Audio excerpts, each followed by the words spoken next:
আসসালামু আলাইকুম। আজকে আমি আপনাদের সাথে একটি দোয়া কবুলের সত্য ঘটনা বাংলায় অনুবাদ করে শোনাবো। আশা করি ভুল ত্রুটি ক্ষমার দৃষ্টিতে দেখবেন। বোনটি যেভাবে বলেছে আমি ঠিক সেভাবে বলার চেষ্টা করছি। আসসালামু আলাইকুম। আজকে আমি আমার সাথে ঘটে যাওয়া একটি মিরাক্কেল স্টোরি আপনাদের সাথে শেয়ার করব। আমার ফাইনাল পরীক্ষা চলছিল। সে সময় আমার শরীর খুব খারাপ হয়ে যায়। আমার মাত্র ২টি পরীক্ষাই শেষ হয়েছিল। এরপর আমার শরীর খারাপ হওয়ার কারণে বাকি পরীক্ষাগুলোর জন্য তেমন কোনো প্রস্তুতিই নিতে পারিনি।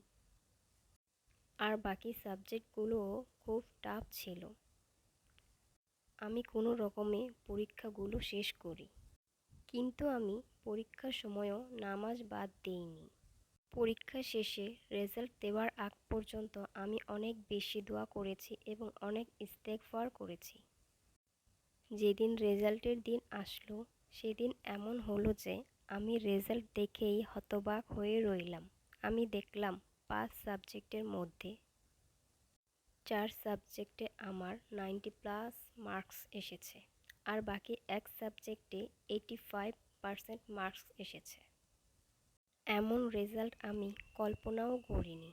আলহামদুলিল্লাহ, আল্লাহ আমার জন্য মিরাক্কেল করেছেন। ইস্তেগফারের অনেক শক্তি, এটা সত্যি, আমি নিজে এর প্রমাণ। আর আমি আজও ইস্তেগফার পড়ি। আমি আমার জীবনে কখনো ইস্তেগফার ছাড়ব না ইনশাআল্লাহ। সুবহানাল্লাহ। গল্পটা তো আমার কাছে অনেক ভালো লেগেছে, অনেক অনুপ্রেরণা জুগিয়েছে।